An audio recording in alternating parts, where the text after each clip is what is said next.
Bwana, hii hapa ni Kokani Online TV, bila kusahau na shirikiana vilivyo na The Running Treatment ambao tunapatikana katika mitandao yetu yote ya kijamii kutokea Coco Beach Tanzania, Dar es Salaam na kupaka kufikia hapa Kigamboni. Ni wasaa ulio poa sana kuanzia mwaka 1963 pale ambapo mbio hizi za pole zilianzishwa mpaka leo tuko maeneo haya hapa ya Kigamboni. Langu jina naitwa Haimao Official, behind the camera yuko Big Popper.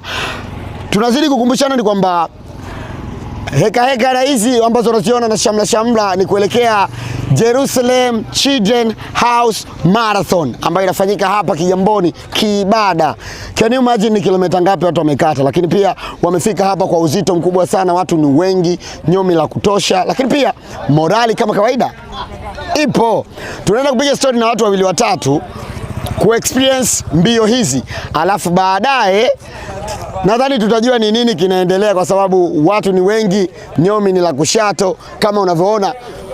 Watu wamefunguka siku leo, lakini pia motisha bado ni kubwa. Twende tupige story na washikaji, alafu tutajua ni nini kinaendelea. Njoo, tunapiga story na washikaji. Vipi mwanangu? Safi wewe. Unyama? Unyama mwingi. Mimi najulikana kama Haimao Official, natokea Kokani Online TV, bila kusahau Running Treatment. Wewe unaitwa nani? Mimi naitwa kwa jina maarufu naitwa Vini Shazi.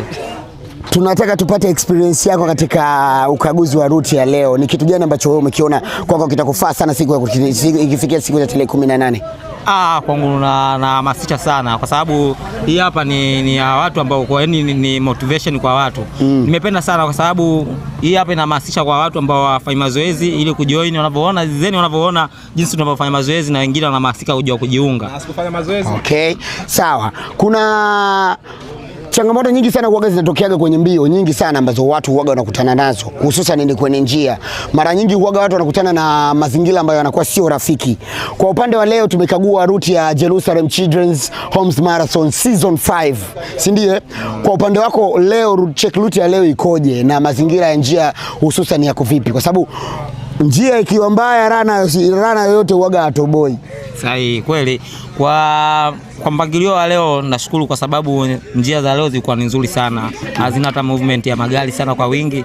Kwa hiyo ni mojawapo ya faida nzuri kwa wale wakimbiaji, na pia ni nzuri kwa sababu inalinda kutokana na zile incha za watu.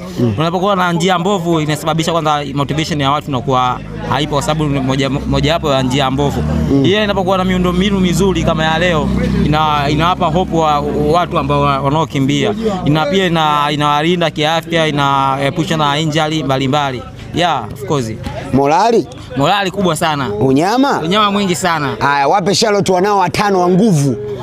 Napenda kuambia watu ambao waliolala sana katika hizi mbio zinahamasisha sana, zinatuepusha na magonjwa mbalimbali. Kwa hiyo jamani, nahamasisha waliolala, amkeni jamani, tuungane tujoin katika hizi mbio hizi, zinasaidia sana. Zinajenga afya, pia inaepusha na magonjwa mbalimbali. Meranam wanaitaga Haimao Official, behind the camera yuko Big Popper. Hii hapa ni Kokani Online TV, bila kusahau Running Treatment ambao tunapatikana katika